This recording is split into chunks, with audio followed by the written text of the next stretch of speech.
1, 2, and we are live. What's going on, y'all? What's happening with you? I see a couple people in the chat room already. You know what I'm saying? Shout out to a couple folks. I think we got started just about on time. We try to do that around here at Tru-ID. So, shoot, I forgot my own intro, man. What up, y'all? It's your hometown hero, the real Adam Coleman here at Tru-ID Apologetics. And hey, man, look, y'all don't even realize what's going down right now. I'm saying I'm here with my man, the living legend, Michael Jones of Inspiring Philosophy. What's going on there, brother? What's going on? Thanks for having me. Yeah, doing good, man. Doing good. So, yeah, man, we got a lot of information to get into, man. But a lot of folks on my channel may not be familiar with your work. I've been following you for a while now. I'll talk a little bit about that in a minute. You know what I'm saying? Mm-hmm. But, definitely tell the folks, who you are, let them know about the channel, and we'll go from there. Yeah, so I run the YouTube channel Inspiring Philosophy, and I build graphic animations videos to answer every apologetic video or every apologetic question out there. So I cover a wide variety of different topics, and I just keep pumping out as many videos as I can to keep building this library. Dope. It's actually wild, man. So I don't know if I don't think I told you this in South Carolina. So a couple years ago, I started getting into apologetics just in general, your regular William Lane Craig stuff, Robert Zacharias, and so forth. And then I was encountering questions within the urban context, dealing with is Christianity a copycat from Egypt and things of that nature, and just those kinds of questions. And actually at the time, as I was trying to look, wrestling with these things myself, there weren't really a lot of resources that I found that were out there dealing with this kind of stuff.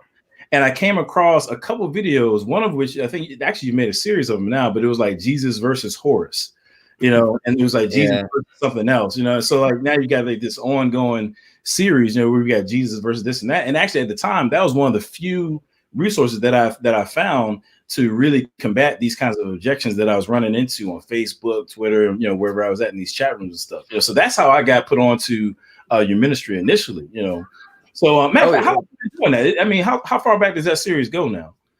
I don't know, 4 or 5 years. Maybe 4 years. But yeah, that's kind of what I do on my channel is I try to deal with a lot of apologetic questions that a lot of mainstream apologists aren't going to deal with. Like you won't find a video on my channel on the Kalam. Why? Because everyone's done that. You'll find more unique apologetic topics on my channel. Some mainstream, but more unique stuff to build all these interesting topics and whatnot. And I got a bunch more coming up right now. Oh, dope. That's what's up. Yeah, because I know you had like Jesus versus Attis and just the randomest mythologies you can find. And the thing is, I mean, to your credit, most people within the mainstream, apologetics community, they would look at those kind of things like, is anybody like really asking that? But the reality is when you get into particularly the urban apologetics community, conscious community, things like that, that's exactly where they are. A lot of traction. So I share your stuff all the time, man. No, that being said, so you got this series dealing with Jesus versus this and that, kind of like setting the record straight about just really showing the distinctions between the biblical theism and these mythologies. But I've noticed, and maybe this isn't new for you, but as far as kind of on my radar, I've noticed you've kind of now shifted gears or began putting more work in regard to Old Testament. And really Old Testament monotheism and kind of showing the distinctions between that and some of the other worldviews that were present in the ancient Near East. So what's kind of brought that about? Like what's compelled you to kind of start exploring that a little bit? Yeah, so I started I just did a 3-part series on ancient monotheism.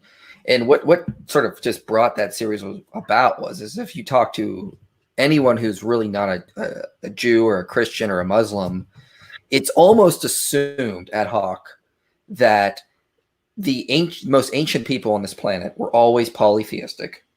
Monotheism evolved out of that. The first time monotheism really appeared, it may be in really late stages of Israel, like after the kingdom is already divided, or in the Babylonian exile. So it's almost assumed that the earliest biblical authors, like time of Moses, if he existed, time of David, time of the judges, they were polytheists. And then monotheism slowly evolved out of that. There were no ancient monotheists. It's all anachronistic.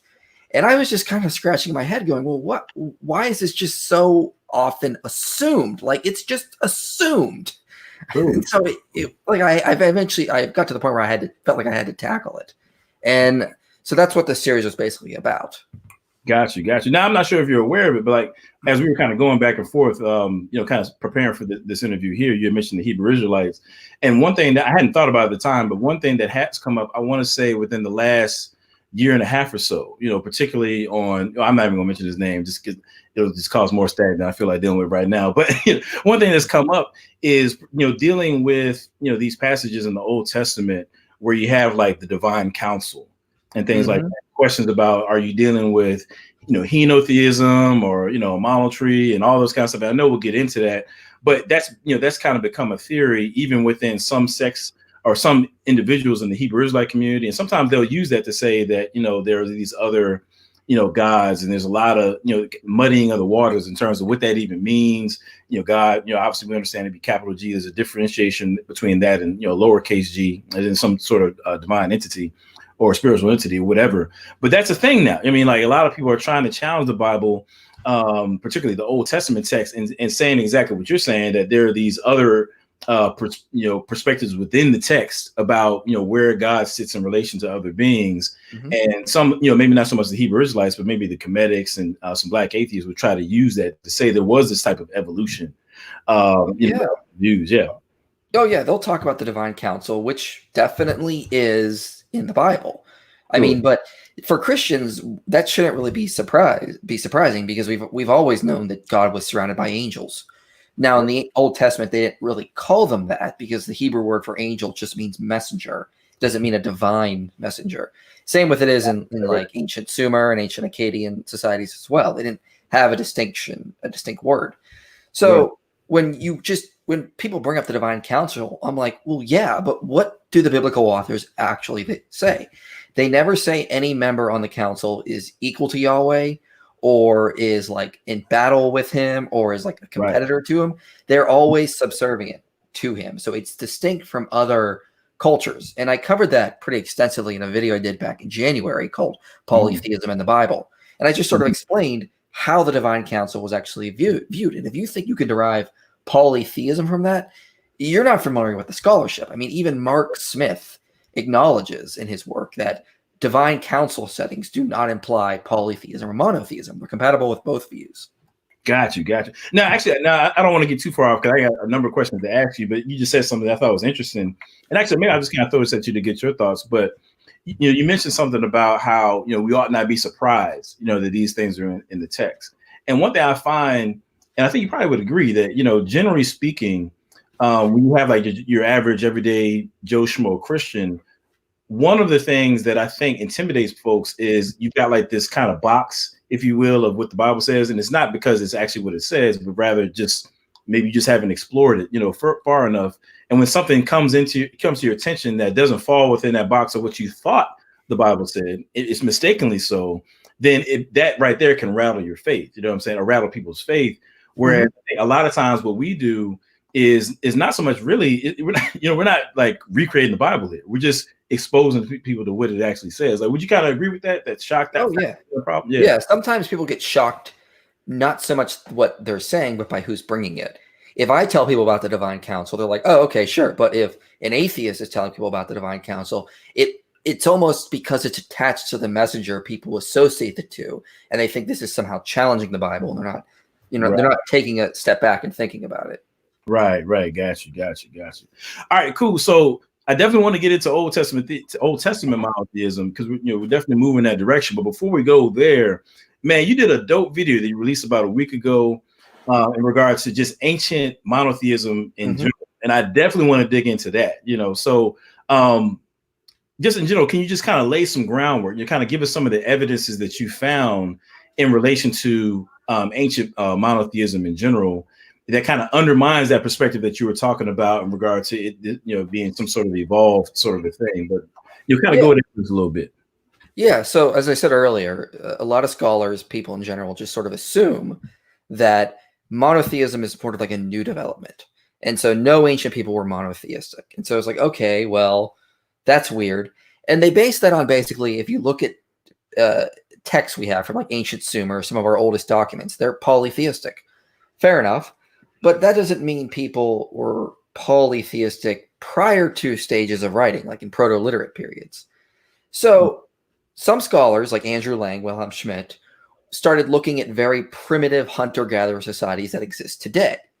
We have found recently that a lot of these societies that still exist, or that did exist before the arrival of Europeans, have retained traditions that could go back 7,000 years or even longer. Their cultures were basically almost frozen in time, and they represented the way humans were the early stages. Okay, that's interesting. And so what we found with a lot of these very primitive hunter-gatherer cultures is they weren't polytheistic. They didn't have ancestor worship. A lot of the very primitive ones were monotheistic. They believed in one high God who was accompanied by other divine beings, but they were neutral in that kind of sense. They didn't really, they didn't receive worship or anything. And there was this high God who created everything, created the first couple, gave moral laws and whatnot. And so what people like Wilhelm Schmidt were doing is they're saying, well, if the most primitive cultures that exist today are monotheistic, and then when we start to see cultures settle down in cities, they start to become polytheistic, maybe the evolution happened the other way around, which is that in the earliest stages of humanity, we were more monotheistic. And then when we started building cities, we became more polytheistic. And given what we see in very primitive cultures versus more advanced cultures, that there's a good argument that can be made for that evolution towards polytheism. Now, ultimately, I think the earliest tribes were probably a mix, some monotheistic, some maybe more polytheistic. It probably wasn't all monotheistic. It wasn't just this neat evolution, never really plays that way out in reality. But it also refutes this idea that just a lot of scholars assume that monotheism was a late development. It only evolves after like long stages within cultures, and that's just not the case. We see it in very early primitive stages of cultures. And by primitive, I don't mean inferior. I mean first. They are the first step before we start advancing towards city building and whatnot. Got you. And so, I mean, I think that, I could see if I was somebody who wanted to, debunk or, undermine the Bible, whatever, kind of putting the model of that monotheism later on in human history would be convenient. You know what I'm saying? I mean, but the reality is, like you said, I mean, it's not some sort of cut clean picture that you can draw. I mean, you got your polytheistic societies, you have those who are monotheistic, and then you got probably an intermingling between those different cultures, so that you got things of that nature going on. So can you kind of point us to like some specific examples? What I loved about it, your videos, and people should definitely go check it out, subscribe to your channel and all that kind of stuff. What I loved about the videos that you went through like different regions of the world, showing these different monotheisms. And actually, there's one I wanted to ask you about in particular, but I'll let you get to it first, particularly in regards to the Native Americans. But can you maybe talk about the Australian and then some of the other regions rather? Yeah, so when we look at Australia, before Europeans really discovered it, it was really a continent frozen in time. It had very little interaction with people outside of there. We do have some evidence of some traders coming to like the North Coast, some possible Muslim traders as well. Very little contact, especially in the Southeast region. So when Europeans showed up, they found that many of the very primitive tribes that were still using stone tools were very monotheistic. One of the high gods there was called Bayami, and he gave moral laws. You couldn't make images of him. He walked among the people, created the first couple, all these types of things. And then some of the more tribes that were more integrated or more advanced, they were a little bit more advanced religiously. So they were incorporating ideas of like totemism or animal worship, these types of things. But the very primitive tribes, especially in the Southeast region, were monotheistic. And then we started looking further out, and we found monotheistic tribes in Africa, in Southeast Asia. Southeast Asia is a very interesting one because, there's an island there called North Sentinel Island that killed that missionary last year. They're still isolated. But that's the way most of the islands were up until about the 1800s. They just killed all foreigners until someone named Edward Mann gained their trust and found out they were very monotheistic. They worshipped one high god who was kind of like invisible, but also fire, created the first couple, caused a flood, all these weird correlations. So same thing we found in the Americas. In the southern tip of America, there was a group called the Fuegians. Very primitive. They were pushed there, basically, from what we can gather, by just more advanced cultures to sort of pushing them further the outrings. And they were still very primitive in the way they were, very monotheistic as well. And see, that's what I wanted to get to for a second. Now, I'm not sure if it was that particular tribe, but I just got to throw this in here. So one of them, you mentioned the high God or whatever their highest deity was, created the world from his thoughts, and like created people from his thoughts or something like that. I know you Yeah, mentioned that's the video. very common in Native American tribes. I thought that was interesting. Yeah, go ahead. Yeah, so there was I cited a paper by Jay Miller in there. And Jay Miller is writing, he's an anthropologist from the 1980s who's responding to Wilhelm Schmidt in some ways. And he's trying to argue against Wilhelm Schmidt's idea that this is an argument for divine revelation of the past. However, in doing that, he has to confirm some of Schmidt's conclusions that a lot of these tribes were monotheistic. They believed in a high God who created the world either through speaking things into existence or through his thoughts. Like in Yuki tribes and Medu tribes, the high God is hovering over the waters, and then he sings the world into existence. Before there's light, there's only darkness. And other tribes that are on the East Coast, like the Delaware, like the Western Arapaho, other Algonquian tribes, they were also very monotheistic about Che-Manito. So yeah, very, very primitive tribes. Now, some Native American tribes like the Hopi or Navajo were not. But as we know, they were a little bit more advanced in how they were. They were more integrated. It's weird. Tribes that were closer to the Mayan civilization were more polytheistic. Or the Aztecs, closer to the Aztecs, which was a more advanced culture. But tribes that were further out, like Yuki or Delaware, were very monotheistic. Interesting. Now, what I wanted to get at with you is like, so I know your perspective when it comes to just the ultimate reality. You, if I understand correctly, you hold to like a sort of idealism. So I thought that was kind of interesting with dealing with the tribe that kind of created out of his thoughts and so forth. Like, did that kind of resonate with you, or did it kind of like pique your interest in that regard? Or yeah, it piqued my interest a little bit in terms of that. I tried to, when I argue for idealism, I try to argue from modern science and not the ancient cultures. I would use that maybe secondary, in sort of like a secondary fashion. But I thought it was more of like a correlation maybe to like Hebrews 11, God, creating via his word, perhaps. So there are correlations there. I try not to. Here's my thing about that. I try not to jump too much on that because I don't want to commit an association fallacy. Yeah. I just think they're interesting in that kind of regard. Got you. Now, and we just want to give a shout out to some of our visitors in here, man. Shout out to my man Pine Creek for coming in the channel. What's up, man? How you doing? You only come around when other people are on my channel, bro. What's up with that? I'm feeling a little salty about that. You only come around to troll me, I think, or something. But it's all good though. Shout out to him. But anyway, but definitely, getting back to kind of where I was going. One thing that I get all the time, and I think you definitely speak to this, is that when it comes to Africa, particularly, you have this group of particularly Kemetics and some of the Black atheists who will say that the concept of monotheism is foreign to the continent of Africa, which is false. Clearly false. Yeah. Well, it's ironic because these people are saying, they don't want to believe in European ideas. That's a very European idea that all the African tribes were these polytheistic ancestor worshipers. And so it's like, one of those kind of those ironic things. They're trying to get away from European ideas and they're believing a very common European myth about Africa. Yeah, it's hilarious to me. Yeah, and they actually, many of them end up kind of imbibing a sort of pantheism or panentheism, which is a whole different bag. We can get into that maybe a whole nother session. We'll do that when we invite you back. But in regard to Africa, it's just amazing to me because people assume that just because, for example, you have like this high God with these intermediary entities who are interacting with him in some sense, or maybe have some jurisdiction, in a particular, area over a river or whatever it may be, people assume that somehow means that you're dealing with a polytheism. But I think that's to, really adopt a very thin view of what monotheism really is. Like, can you speak to that a little bit? Yeah. So when we're looking at these African tribes, they do a lot of ancestor veneration. Their ancestors are very important to them. And so they're always trying to give respect to their ancestors who came before them. Some of the European anthropologists interpreted this as ancestor worship. Some of them have looked at certain rituals and misunderstood them. A lot of African scholars have sort of come out after this saying this is not really what's happening. Like there was a guy named John Mabidi. Now he was criticized heavily for trying to connect African religions too much to Christianity.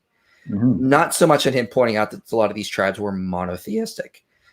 So there's a good example we can look at that actually is polytheistic. Is the Igbo religion. I was actually thinking of originally including them. The Igbo religion is not really polytheistic or monotheistic. It's really it's hard to really place it. In some sense, it's kind of panentheistic. I mean, I didn't include them because it's so controversial, but there's a high God who created everything and all these lesser deities. Now, they're not really worshipped, but they're kind of like put in a much higher regard than you would in for a Christian would kind of do. But they're not, in a sense, worshipped. A lot of African, what I found in the reports is a lot of African languages don't even have a word for worship technically. It's more about venerating, paying respect to, and that kind of thing. So in a lot of other of the tribes, like I talked about the Shona, for example, they very much venerate their ancestors or intercessory spirits, but they don't really look at them as gods per se, like you would see in ancient Sumer. To them, they're more about servants of the creator in that kind of sense. Right. Now, there are polytheistic tribes in Africa. The Zulu is a good example, but this idea they're all these ancestor worshiping polytheists is just not the case. Well, I think part of the problem is, and I'd like to hear you chime in on this. I think that if you're growing up in the West, particularly, or somewhere that's been very westernized, you have an idea of what monotheism means. And I think that if you kind of rewind the tape of human history and really understand, you kind of, take in the nuances of how people understood God in terms of a most high God in relation to other beings, then I think we have to understand that, monotheism as we understand it, in some ways, you kind of run into a vernacular problem when you're trying to describe, ancient systems. Would you agree with that? Yeah. It's hard because religion, we want to put religions in these nice little categories. That's monotheism, that's polytheism, that's henotheism. And that's really hard to do in reality because, if you really want to put it, I mean, when people start describing monotheism, they end up describing monolatry, like Christians. Okay. Do you believe, what's a God? Well, it's a divine, it's a creator. But if you look at the way ancient cultures would technically translate that word, it was like a divine being, any sort of spiritual being. Right. So if you're going to use their languages, well, they believe in multiple gods, but they're not really translating it as this omnipotent creator like we would. We believe in one God, but multiple divine beings. So what is the Israelite religion? Well, it's, they don't have a word for our English word for God. They're more monolatrous. They're just trying to say, let's focus on worshiping the one creator. And of course, there's other divine beings. And that's actually the same way you see in the Sumerian religion. Their word for God is Dinger, Dingir. In Akkadians, it's Ilu. But Ilu and Dinger could mean any divine being. It could be a demon, a dead relative, a messenger from a god. What's a god in Sumerian religion? It's a little much more complicated when you look at it. Oh, very true. So what were they really? Well, they were monolatrous. I guess if I could say it correctly, they're polytrous. They're worshiping multiple divine beings. We're saying, let's just worship one, the creator. Right. So ancient religions, I don't even think fit into this monotheism, polytheism dichotomy. They're focusing on how to worship and who to worship, not so much ontology. Yeah, I think you're right. I mean, so I think that term God is in our vernacular gets flattened out because we've got centuries of people using it synonymous with Yahweh, if you will, right? Whereas, really in its essence, you're dealing more so with a term about status, where does this being stand in relation to other beings? What are they, kind of what's their nature? What are they doing? And I think when you're dealing with, the biblical God, obviously, it's pretty clear, that the Israelites, the authors of the scriptures believe that there were entities of a spiritual sort that could interact with the world, had certain levels of authority in aspects of the world. I think about, and we'll get into this, actually, this might be a good transition. But I'm thinking about the story of Moses, the account where he's dealing with the Egyptians. He throws down his staff, transforms them into a snake. And the other, in the magicians, rather, they do the same thing, And then you have this, Moses, snake staff eating the other snake. Not only that, in the Exodus account, it's Yahweh is going to bring judgment on the gods of Egypt. So they're assumed to already be real. Right. Absolutely. Absolutely. And I think those are the kind of distinctions that really matter. So it's not so much about, I think, ontology as much as it is maybe, status and function and things of that nature. Exactly. Yeah. Status and function is far more important to the biblical authors than ontology. Right. And maybe relationship too. I hadn't really thought of it, but, status, function, and relationship, because obviously you could have a deity, that exists like a Baal or what have you. and it's got some authority. It's got, an ability to do certain things, but, there's no covenant there. You know what I'm saying? Obviously, the Israelites didn't have a covenant, with Baal, nor should they have, given that it wasn't right. creator. You know what I'm saying? Yeah, the Israelites were like, okay, there are many divine beings out there. We're going to call them Elohim. The Sumerians called them dingers. Yeah. There's only one of these dingers, or only one of these Elohim that created everything. And we're only going to worship that one. He's the only one that matters. Now, right. And so, and the other cultures were like, well, I mean, there's so many, convenient and useful spirits out there. Let's just worship them all. You're right. Just picking you. Actually, this might be a good segue. It's another point that I wanted to get to, because one thing I thought was pretty striking is you got a whole video. And again, I would encourage people to go check out Mike Jones' channel, Inspiring Philosophy. He's got a slew of dope material, covering the tip of the iceberg. But with that being said, you got this dope video about biblical monotheism. Particularly looking at the Old Testament, where you deal with this concept of, I guess maybe this Christianity being revolutionary or evolutionary. And I thought that was pretty fascinating, because you have some, and actually I'll let you go ahead and take it from there, but you have some who are kind of alleging that biblical theism kind of evolved out of the milieu of belief systems, at the birth of Israel, perhaps, rather than this revolutionary model. And I definitely want you to kind of get into that revolutionary, So let's just clarify what we mean by this. So by evolutionary monotheism, this is what a lot of skeptics will assume, is that the biblical religion evolved out of a polytheistic culture, that it finally got there during the Babylonian exile. Like during the late Bronze Age, they were all polytheists. Then during the monarchy, they were henotheistic. And then by the time Josiah's reforms, or maybe the exile, they became monotheists. Now, there's another form of monotheism called revolutionary monotheism. This is like a sudden change. It doesn't have to be a new idea. It could be a return to what your ancient ancestors believe. If the original monotheism model that we're talking about is actually true, you could be trying to return to what Noah or these ancient patriarchs actually believed.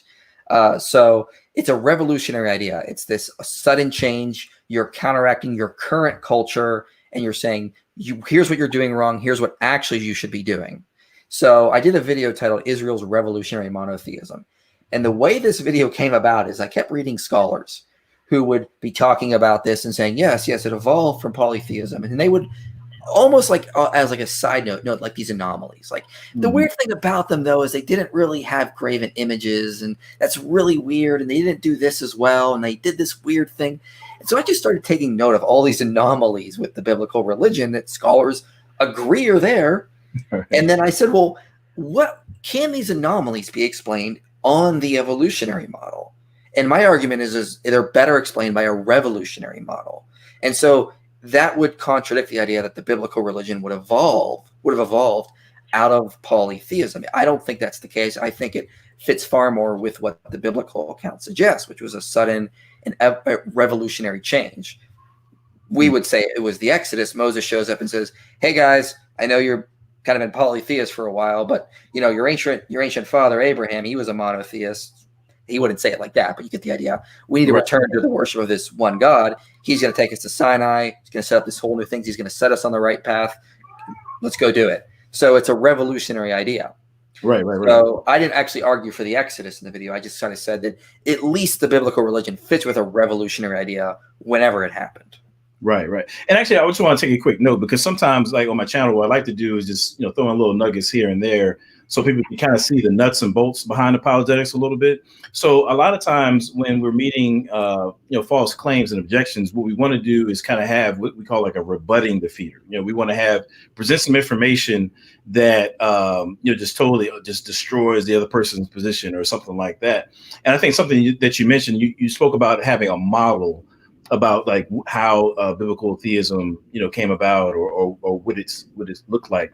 And so I think it's important to kind of note that sometimes it's not so much about, giving a counter argument per se, as it is about, really presenting a plausible picture, I'm saying, of the biblical worldview. We're saying, hey, this is what you're saying the biblical worldview is like, or where it came from. Here's a plausible picture of what it's like that's consistent with Orthodox Christianity and what the Bible reports in terms of how the world really is. So, just kind of, give a little framework there to what what we're talking about here. So with that being said, you talked about some of those outliers and just kind of strange things. Now, there's a couple I'm interested in particular, but if you could maybe talk about the Yahweh part, which I thought was very fascinating, and there's another one I'm interested in. But go ahead.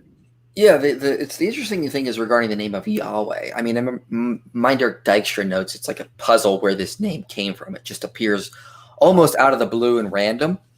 And so now there are some theories that maybe it connects to some Akkadian words here or there, but nothing definite. It's hard to really nail down where this word is coming from. So it just shows up out of the blue. It doesn't seem like it fits with earlier mythologies. And I mean, you would almost think there's like some guy in a cave just who was, looking at a burning bush, was just, revealed his name or something. You would think that, Yeah. Maybe it would. Maybe that's what happened. Who knows? But it's a verbal form of a name. Now, what I mean by that is, like, if you look at it, the word is not based on like a noun. It's not like, it's not deriving from some sort of like object. It's deriving from this verb. It seems like it's coming from the phrase in Exodus 3, I will be that I will be. If you look at the way that's translated in the Septuagint, it's the existing one. I think the Greek Septuagint translators are trying to capture the meaning. It implies that he's like this, verbally speaking, this existing being that can't be defined into like a place or an object. So, given all that, scholars like Tryggve and Medinger have noted the best way we can trace back the name of Yahweh should be from the most primary sources about it, which is the Pentateuch. I mean, that's where the most we know about the name of Yahweh comes from. Some scholars are trying to like connect it to some sort of Arabic arguments. I think they're committing some sort of etymological errors there, and they're implying too much. Mark Smith admits flat out he's guessing, and he tries to connect it to like a storm deity kind of thing. But the best evidence seems to suggest it's coming from this verbal phrase, I will be that I will be. So it's like a verbal form of the name. Well, those are very rare for deities. They don't exist for Canaanite deities. Yahweh is the only one who's given this weird verbal form of a name. Mm-hmm. And it implies a unique nature, that he's not like present in time like we are. He is like present in all of time is sort of like the idea. And it pairs with the fact that the biblical texts don't have a theogony for him. There's no birth story of the god. A lot of gods have birth stories. Baal comes into existence. I mean, Marduk comes into existence. His father is a guy called Ea. So there's these weird, it's a very weird name, and scholars wrestle with this puzzle. Where does the name of Yahweh come from?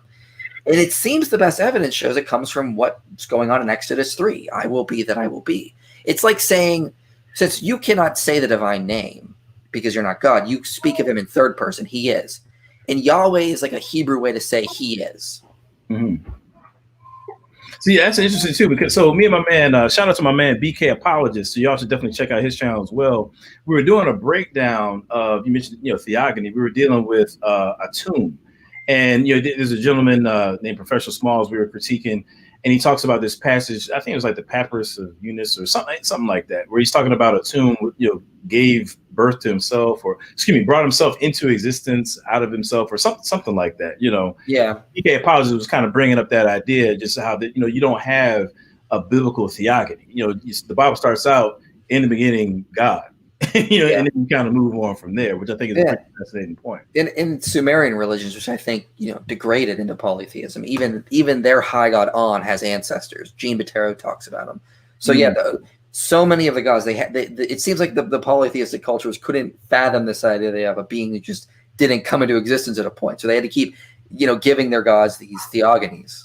Now, this is an interesting time. So in that video, let me just throw this at you, and we'll kind of get back on track. But shout out to everybody watching. By the way, shout out to everybody in the chat room. Definitely check out my man Michael Jones from Inspiring Philosophy. Glad to have y'all with us. Now, in the chat that I had with BK Apologist, one thing that we kind of pointed out, it really just occurred to me. But if you think about the argument from contingency, and I know you've got videos like that on your channel as well, but the argument from contingency, basically, if you break it down, you end up with this fundamental being, this being that's the foundation of all reality, that I think is best accounted for in being a personal being, and I think that the biblical God obviously fits that description that you would come to with the conclusion of the contingency argument. And when you think about these theogonies, whether for any of those deities that you mentioned, obviously they would have to be contingent beings. and given that they're contingent beings, they obviously couldn't be the maximally great being, as opposed to Yahweh, who's eternal, has a deity, he doesn't depend on anything else for his existence, and so forth. So that's kind of, I would say, maybe an argument against some of these other theologies that we're running into, that you have these contingent beings who can't possibly, by definition, then be the most, the greatest possible being. I mean, yeah, the unfortunate fact is they didn't really think like us. They never really asked where did matter come from. I mean, even I would even argue, even the ancient Hebrews didn't even ask the question, where did matter come from? It didn't really occur to them. To them, it was just like, yeah, it's just the way it is. And, they're not even thinking of matter the way we're thinking of matter, as like these little particles, so. Right. It's much more complicated. I mean, Gene Bottero talks about the ancient Near Eastern cultures, and he says it's like night and day. They are so different from the way we thought. Interesting. Now I want you to go here for a second. You said something in the I want to say it was in the monotheism video. No, actually, I take that back. I think it was in the video about biblical monotheism specifically.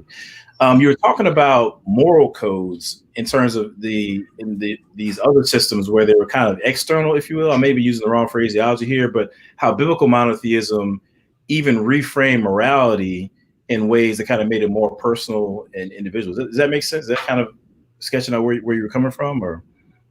I think so. Could you clarify a little bit just to help me out here? Yeah, I know I just totally blew that. Let me try it again. So you were talking about different like moral systems, and so you were talking about how with biblical monotheism, you kind of have this, I guess even more so with the, with Moses instituting the laws, it now becomes not so much about, this culture where I guess about shame or anything like that, but it's more so about an individual accountability to a most high being. Does that sound about right? Yeah, they're trying to, it's sort of like Yahweh sort of reveals himself to Moses, and he says, I'm the God of your fathers, Abraham, Isaac, and Jacob. And later we find out that's El Elyon as well. Right. So El Elyon is the father of the gods, the creator of everything. And so, so I do believe Moses and the Israelites thought they were worshiping the creator, the highest God of all gods. I don't think they ever thought they were worshiping a son of El, despite people who constantly try to see that in Deuteronomy 32. I have a lot of problems with that idea. So I think they always were going like, yeah, we're worshiping the creator. That's the only one that matters. And that's why I think they kept evolving the polytheism, which I talk about in the videos. Got you. So yeah, I want to go there too before we kind of go to the next question. But when I think about just, you talked about the convenience of polytheism in the sense where you've got, these kind of traveling tribes who, in that mode, it's easier to have a more monotheistic religion, but then you get into those who settle down and can kind of manipulate the gods, so to speak. And so now you've got this kind of, grab and go sort of about that. I remember watching the video by Evidence. He did a video called A History of God, and he argued like he said in the video at some point, I was like, I just never understood how the Israelites would keep chasing after other gods and not worship the one true God, Yahweh. And that started to cause him to doubt his faith. And I remember thinking, how do you not see that? It's really easy. Yahweh doesn't have any needs. He's there because he loves you, but he doesn't need anything from you. Right. If you study the other cultures, these gods had needs. They needed food. They needed offerings, sacrifice. They needed something from humans. Now, just think about that. What is more useful? A god that needs something, that needs to gain. You have a little bit of power in that situation over this god, whereas the god has power as well, but you have some. Or what is more, or what else is useful? A high god who doesn't need anything, and you're just supposed to worship him because you love him. Well, to the selfish, typical human, that doesn't sound great. I'd rather worship these other gods that I could exchange gifts for. I like that girl over there. Well, if I make a sacrifice to Baal, maybe he'll cast a spell or something. I really want a good harvest, but if I sacrifice to Baal, he could bring the rains. That'd be pretty awesome. I could use that. Yahweh doesn't have any needs. You can't just earn his favor with rewards. And I think there's a lot of that happening in Genesis 11 with Babel, which is why I'll do a video on it eventually. But so I think that's happening there as well. So, that's where the evolution sort of comes from. And no wonder the Israelites kept chasing after other gods. You go to Jerusalem, you have Yahweh who just sacrifice because I love you. You should love me back. I've set up this covenant with you. You need you to keep that, and that you can have your lands. And so the ancient Jews were like, well, okay, yeah, we'll do that. But also, It would be really kind of nice if we set up some other shrines to get a little bit extra income going on here. So that's the general idea. Got you. Yeah, exactly. That's what I was trying to get at. Is that it just makes more. I mean, can I be honest with you? That's kind of where I was. Like, man, why would the Israelites, continue to screw this up? You know what I'm saying? But when you think about it, it's, for them, I guess it's about power and control. You know what I'm saying? Like, it's about being able to basically be your own Lord via, these gods who you supposedly, worship, so to speak, So I want to backtrack for a second. I meant to cover this earlier. So you've got like this distinct monotheism, and I definitely would encourage people to go check out that video, and I'll put it actually in the description of this video once we're done, so people can just go ahead and click on and check it out, because there's several other distinctions that you covered that show clearly that biblical monotheism is distinct from those surrounding the spiritual systems of surrounding groups. But one thing I wanted to cover was like, when you have God, who we understand to be distinct, but then there's these common like narratives. And what I mean by that is like, say, the flood narrative. One thing that I was really struck about with the video that you did most recently about ancient monotheism in general is that you have these flood narratives in, I mean, literally different regions of the world. I mean, I want to say you had like one in Australia you mentioned. I think a second ago you mentioned the one among the group and among the Native Americans. And I just thought that was pretty fascinating. That's very interesting. Like, kind of, we talked about earlier about models. Like, how would you approach that in terms of giving a model of how it could be that you have these common narratives popping up in different places? So when you read the flood stories of, say, like the Aboriginals, they are nothing like the Genesis flood story. They are completely different. So in a lot of the Aboriginal flood stories, they're just hanging out, and all of a sudden these waves come in, rush over, and then they got to swim to the new coastline. There's no ark, there's no animals. It's just sudden flooding. I think this is I think all these legends are not pointing back to a Noah story. I think a lot of them are pointing back to an event called Meltwater Pulse 1b. This happened at the end of the Younger Dryas period. Okay, so basically what happened is around the end of the last ice age, a bunch of radical changes were happening. A lot of glaciers rapidly melted. And one was called Meltwater Pulse 1b. And glaciers suddenly rapidly melted. Sea levels rose drastically. I think that's when the Persian Gulf filled in. I think that created the flood story. In fact, my next two videos will cover this pretty in depth. So I think that's what they're pointing to. So I think there was global flooding. Two events, probably, maybe one. Depends on which scientist you're talking to about that. So I think there was global flooding, not so much a global flood. Just a lot of the coastal regions were suddenly and rapidly flooded. Interesting. Now, see, I didn't expect you to go there, but what's interesting about that is I think that we often get locked into say, okay, well, there's this one apologist who said this, and so that must be the answer. But I think it's very, put it this way, I think we do ourselves a disservice when we don't explore the various different options that we have to address the types of objections that we come in contact with. I think sometimes it's to be honest with you, I'm trying to be nice, but I think sometimes we get a little bit lazy, when it comes to apologetics, myself included. I mean, it's okay, I read one book and now I'm like a master apologist. Well, no, I mean, this is a lifestyle of, getting to know Christ, getting to know his truth. And so along that path, I mean, there's so many different resources that we have that can, address the different objections that we come to. And I think we do ourselves a disservice when we don't explore them. But I'm glad you kind of brought that, different nuance. I hadn't anticipated that. Now, while you were talking about that, again, I want to kind of double back to something I forgot to mention earlier. But in your video, and this is something I think my audience will really, I think it'd be very helpful. But when I think about, say, the Native Americans and the their perspectives of the Most High, and if people notice, I keep going back to Native Americans because growing up, I was just fascinated by them. So I was spending a lot of time there. But one thing that I think comes up is this notion that their concepts of the Most High derive from kind of just basically a refurbished or kind of renovated versions of their belief systems that they changed more so to be monotheistic due to influence of Europeans. And I think that just does a complete disservice to those groups and really understanding their heritage. Like, I mean, kind of come back on that a little bit. It just sounds so racist. Like, oh, all these tribes from around the world were so fascinated by the amazing white people. They were just like, we just have to change our entire religious ideas to fit theirs. It's silly. And it's like, it happened everywhere. Like, the Native American tribes were on one group. There were thousands of different tribes, and they all just decided around the same time. And then it happened in Australia, and it happened in Africa, and it happened in Southeast Asia. Right, right. I mean, like, it's so racist, but that was the response from, like, Tyler's school, is they were saying, well, I mean, they just had to adopt these amazing, fun, cool European ideas. Right, And right, it's right, right. silly. It's like, that's not what happened. And some of the tribes are even a little annoyed that some people have even suggested that. That's interesting. Yeah, I would think that they would be, because it really, like I said, it does a disservice to their own heritage, like you said. And I'm just be honest. I mean, everybody knows me. I keep it 100, regardless of who's on the channel. So I think that what you have is these leftover ideas from white supremacy, quite frankly, in our culture, and people imbibe them without even thinking about it. You know what I'm saying? It's like, to them, it's like, oh man, I'm being woke, or I'm being whatever. Like, no, you're actually regurgitating the very lies that the people you're so upset about, have funneled into society in the first place.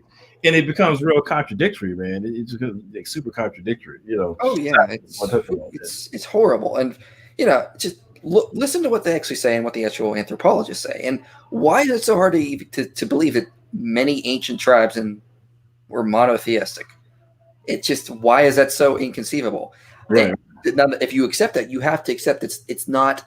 See, it's almost assumed that the biblical texts are, they're anachronistic. They have to just change the past and made all their ancestors polytheistic. Right. I think what a lot of the pushback from skeptics is, they don't want to do that. They don't want to abandon that anachronistic presupposition.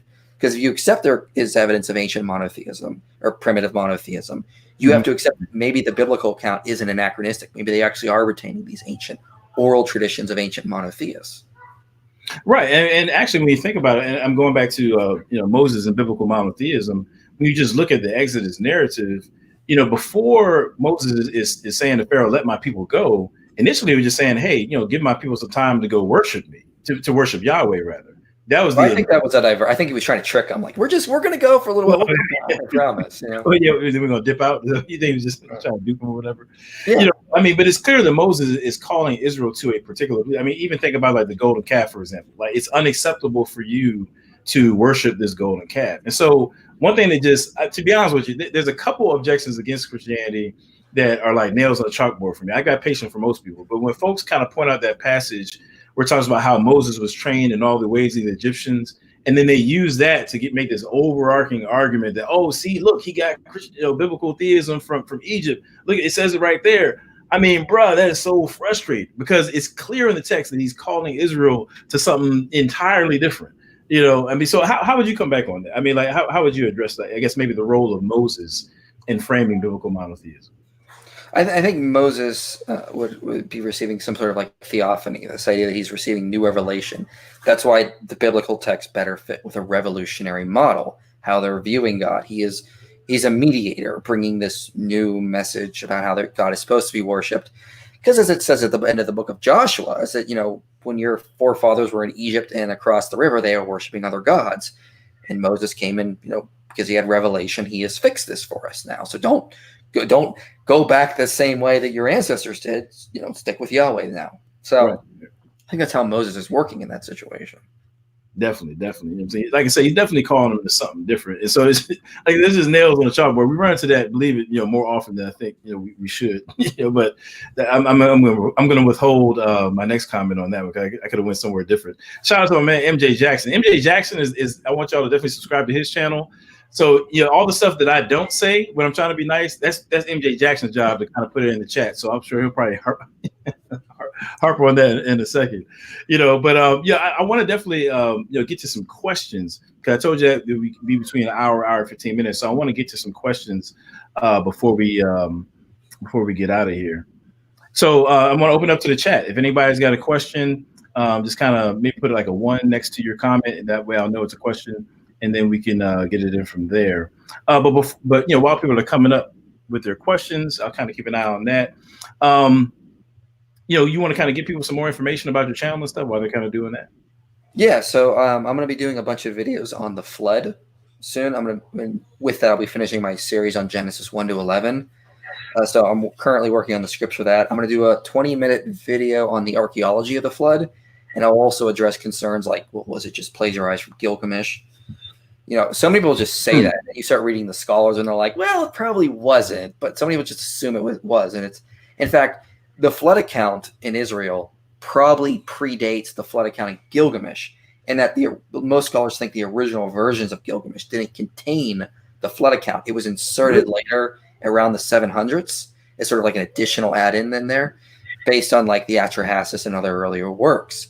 So it's very unlikely that the Yahwist, the J source, would have been using Gilgamesh as a source for that. It'd be ridiculous. So yeah, I'll be covering a little bit of that in the upcoming video, as well as if the flood account in Genesis is a regional flood or a global flood, and I'll be trying to argue that it's perfectly consistent with the regional flood. Interesting. So we did have a couple questions come in, and man, I'm had to get in on that joint because that's an objection we get all the time about Gilgamesh. But maybe I'll come back to it. So somebody asked a question that, quite frankly, I don't even understand it, but maybe I'll throw it out there. He says, "Can you?" And actually, let me take a step back. So far, the questions have been pertaining to what we've been talking about, and I should have said that up front. We want to kind of keep the questions geared. Can you address the problems with eternity in their hearts? That's where I was going. Yeah, I'm not exactly sure what it means. No, that relates to the topic at hand, definitely. So, okay, all right, go for it. So, where is that? I have it around here somewhere. I have that book. It was a book written like the 1980s by this missionary called Eternity in Their Hearts, and he's going around and he's talking about all these missionary reports of these people who they kind of what I do in my video, but he's like they found these missionaries went and they found this tribe. They were waiting for the white people to bring the book in, the special book in, and they were monotheists. And the problem with that book is that he doesn't give sources. I was so frustrated reading this book because I was like, okay, what's your source? What's your source with? Oh, you just heard this? Okay, well, I need a source. Like, how is this trustworthy? I talk about the quality of testimony when I'm talking about the resurrection argument. If you're going to say something in a culture that's not going to be hostile, it's hard for me to say, it's going to be as trustworthy because you're not losing anything and you're gaining a lot of praise from these testimonies. So the problem with it is it's a lot of hearsay.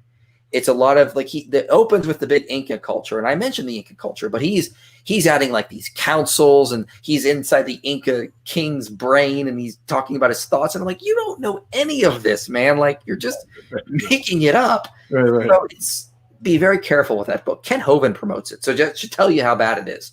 Right. So yeah, he promotes it, and it's just a lot of hearsay.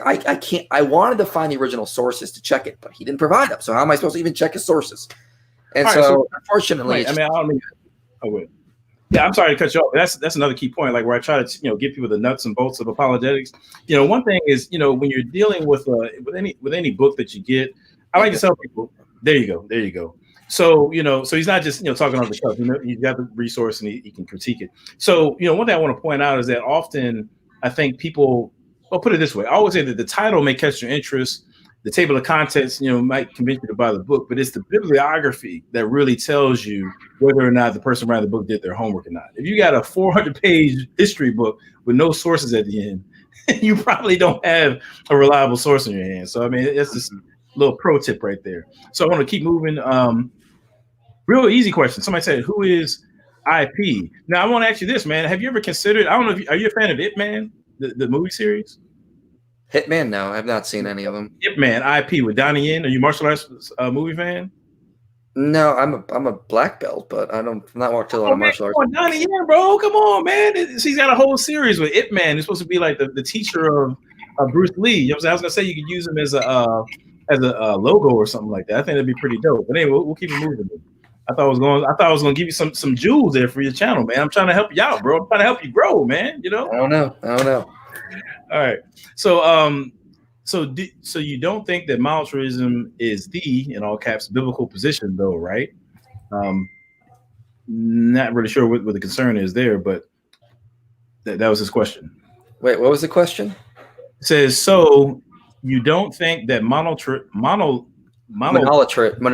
is the biblical position, though, right? No, I do think it is the biblical position. I think I did a video in January called Polytheism in the Bible, and I talk about this extensively in there. I very much think that what they're doing is more monolatry, and monolatry is like the worship of one God.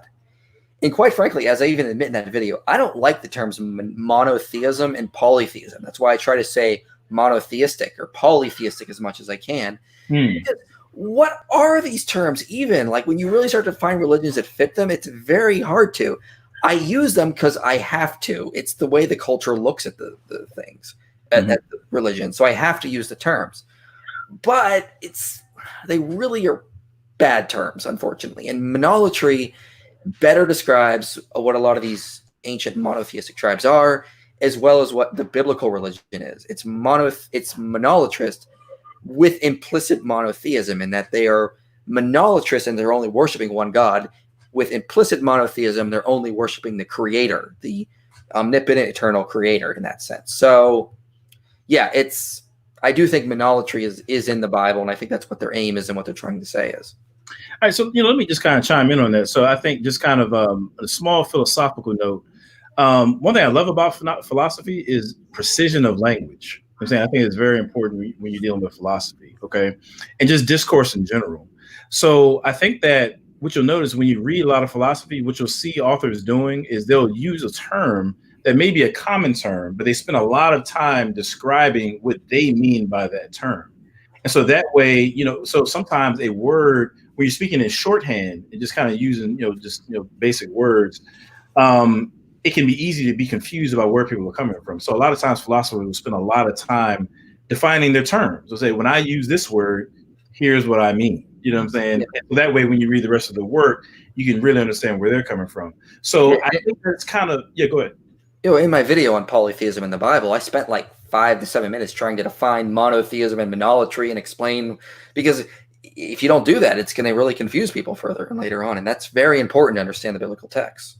Yeah, so they might hear monolatry and then gasp, like, oh, snap, hold up, where you coming from? But then when you really sit down and just hear how you kind of lay out what it is that you mean by that, and then compare the description of what you mean to the biblical text, I think that it's a lot easier to digest. So I just kind of want to give people, give people that nugget, and just common conversation. We throw words around all the time. When we're dealing with really robust subjects like these, it helps to really get it in. So let's hurry up and get to a few others before we run out of time here. Pine Creek, what's up, man? He's got a question. He says, Tru-ID apologetics. How does IP define polytheism, and how does Dr. Heiser define polytheism? So this might be an opportunity to kind of do just that. Now I have no idea how Heiser describes it. So, but you go for it. Well, I mean, he should really check out the 40-minute video I did in January where I extensively went over this. It's called Polytheism in the Bible. And as I said, I spent a long time trying to define those terms. Now, by monotheism, I end up taking Herbener's definition. And monotheism is the belief in one true God and in the implicit or explicit exclusion of other gods as non-existent demons or the like. In other words, the use of the category of monotheism should be restricted to religions and elements of religions characterized by a belief in the existence of solely one God. So if you're a monotheist, you do believe there are other divine beings, but you exclude other divine beings not as a God that's worthy of worship, but as just, angels, demons, dead people, and the like. In that sense, it's very close to monolatry, as I explained in that video. Now, polytheism is very close to the worship of many gods, even though you believe in the existence of many gods. And so, I have this whole chart in that video where I explain there's not a distinct line between polytheism and monotheism. The terms are very blurry. And so by polytheism, it's the belief in many divine beings or gods and the worship of these many divine beings or gods in that sense. Now, even that is hard to define because I know polytheists today who wouldn't say they worship their gods as like a monotheist Christian worships Yahweh. So again, I hate these terms. They're very hard to define and very complex. I spent most of the time trying to define what biblical monotheism would be. And you can read other scholars like Gene Matera or John Walton or Karen Ray Namit Najat who spend time as well trying to define what the Sumerian religion even meant in terms of their own polytheism.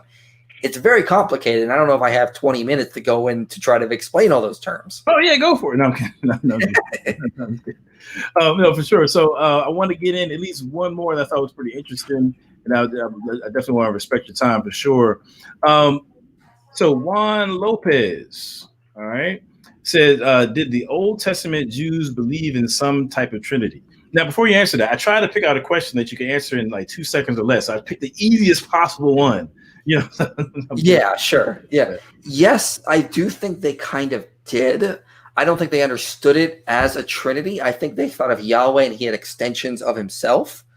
So the word or the memra of Yahweh was an extension of Yahweh, but also Yahweh. It's kind of complicated. So in Ugaritic texts, Michael Heiser brings this up in his dissertation. It wasn't so much that Baal was the head god. El and Baal were the head gods, and they were sort of like a co-regency kind of thing. So in the biblical texts, they kind of had that kind of idea, but they were monotheistic in their thinking. They didn't want to think that another being could be equal to Yahweh. So they spoke of Yahweh's word as being a messenger of Yahweh, but also Yahweh. This is clear in like Zechariah. I think it's also in Psalm 82 as well. I talk about it in the video. It's this idea that there's this servant who is the word of Yahweh, who goes out and does Yahweh's will, but he is also Yahweh. And then there's also the spirit of Yahweh, who it comes from Yahweh, but is also an extension of Yahweh. It's complicated. They're trying to talk about Yahweh in sort of like this multifaceted dimension, but they clearly believe in only one Yahweh, but he's multi-personal. So Heiser talks about a lot of this. I talk about it as well. Yahweh's complex. He seems to be multi-personal in the Old Testament, which I think is where, Paul is picking up on the Trinity. So, for example, let's talk about how Paul sort of utilizes this, because I think Paul actually does bring up Trinitarian verses and whatnot.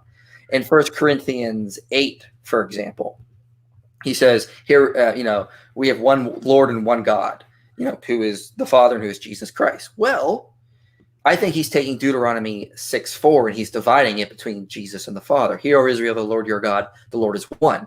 And this, we have one Lord and one God, Jesus and the Father. See what he does? Go read Romans 10:9-13 and then read Joel 2:32. There he's calling Jesus Yahweh. He calls upon the name of the Lord shall be saved. So the name of the Lord in Joel is a distinct being from Yahweh who is also Yahweh. So there's these weird little things Paul is kind of doing where he keeps taking Old Testament passages and applying them to Jesus and the Father and sometimes the Holy Spirit as well. Gotcha. Yeah, exactly. And I think you mentioned Heiser too, and he talks about the two powers and all that kind of stuff, And so I think was interesting is that, the Bible is obviously progressive revelation. I mean, there's things that you have even before you get to the New Testament, there's things that you have in Malachi that weren't revealed in Genesis. I mean, that's just the nature of the book, and so there's nothing strange about there being a progression of that going into the New Testament, particularly in light of the resurrection, and who Jesus demonstrated himself to be. And I think that people, particularly for Hebrew Israelites, I mean, you do have a sect of Hebrew Israelites that they refer to themselves as Tanakh only, and they'll kind of bring up these things. Oh well, in the Old Testament they didn't believe in a Trinity, which that's not a deal breaker, like at all. That's not problematic whatsoever. You know what I'm saying? Before I go further with that, I want to give a shout out to my man Ant Chambers. You know what I'm saying, for 2 super chats. As a matter of fact, I appreciate you, my brother. Thank you, man. That's one of the guys from around the way. So thanks for supporting what we're doing here, man. That's my dog right there, man. But so going back to the point. It's not a deal breaker nor is it problematic in any sense. You know what I'm saying? For Christians to affirm the Trinity and affirm the entirety of Scripture. And as a matter of fact, what we're saying is that, and actually I did a video on this. People can go check out the video I did about T.I., where he addresses this Trinitarian issue and believes there's some sort of contradiction in the Scriptures. I break down why Christians affirm the Trinity. At least I give a little, intro to it anyway. So I would encourage people to check that out. So with that being said, man, I definitely want to respect my man Michael's time, bruh. I appreciate you coming on the channel, and I definitely want to invite you back, my man. We got this apologetics empire. You know what I'm saying? Going on. It sounds like way more. I'm happy to come back always. Yeah. Yeah, definitely. So I definitely want to have you back on. Before we get up out of here, is there anything like last words you want to share with the folks, man? Anything you want to say? No, I'll be doing a donor only live stream this Saturday. It's an open Q&A. Anyone can ask me anything there. But it's only for donors. So if you want to sign up and donate, please help. I'd really appreciate it. People keep asking me about my TED Talk on evolution. It should be out in April. I don't have any control over that. That's TED. organizers are going to do that. So I'm kind of stuck waiting for them. But yeah, I have a lot of videos coming out on the flood, Babel. I'm going to do a video on who Nimrod was. I'm going to do a video on the archaeology of Babel. I'm going to argue I think I know where it probably was. It's never proof because we're dealing with archaeology, but I think the Babel incident did happen in southern Mesopotamia. It just wasn't the city of Babylon. So I'll be talking about that in a future video and where I think Babel actually was. So this Old Testament thing is kind of like a new track for you. Is that kind of where you're at right now? So after I get done with Babel, probably this summer, I'm gonna start doing some stuff on neuroscience and consciousness, and some other stuff. I want to do a video called "Are Atheists Less Biased?" because I'm sick and tired of hearing that they are, or they're more skeptical. I mean, there's actually some interesting studies I want to go over. So I'm going to do that. I'm also going to do some stuff on neuroscience, near-death experiences. And then I want to do Old Testament archaeology for Abraham, Sodom and Gomorrah, then the Exodus. I also want to get back to do some stuff on fine-tuning, Victor Reppert's argument from reason for God's existence. So I'm going to go up through, I'm going to go up through the Old Testament, but I'm going to take some side quests along the way. So there's a lot of things I want to get to, and so I'm going to try to do some of that. Actually, I'm glad you said that because, as a matter of fact, the next time you guys see me here on the channel, if you got the Cyber City online conference that's going on this weekend, it starts. As a matter of fact, actually, right now, I think Vocab Malone is on his channel right now doing like an intro to it. And on the 20th and 21st this weekend, we've got the Cyber City conference. Go to cybercityconference.com. Definitely, check out that. You got a whole bunch of speakers that's going to be on there. Basically, every urban apologist you can name, just about is going to be involved in this Cyber City conference. And so, it's kind of crazy, man. I mean, I was trying not to bring it up just because I want to give people a break from it. But, you got the coronavirus going around. A lot of people, concerned about it. It's a big thing. And it just so happened that we had planned this online free conference with all these urban apologists coming on their channels doing live sessions. Like a while ago, so it's just really timely. So you don't have to, worry about, catching, the virus, through your app, your device or computer or whatever, sketch out some time, man. Join us for the Cyber City conference. As a matter of fact, if you go on my channel, I think I've already got that live schedule, so you can click on that and definitely join us. But I brought that up because you mentioned Victor Reppert's argument from reason, and he gives several different formulations of it, at least in the book that I've got, the C.S. Lewis's Dangerous Idea. And so I will actually be employing the argument from reason in the talk that I've got coming up on Saturday at 9 p.m. right here on Tru-ID Apologetics. I'll be incorporating the argument from reason and show you why the fact that atheism can't give a satisfactory account of reason undermines identity claims, including when it comes to ethnicity.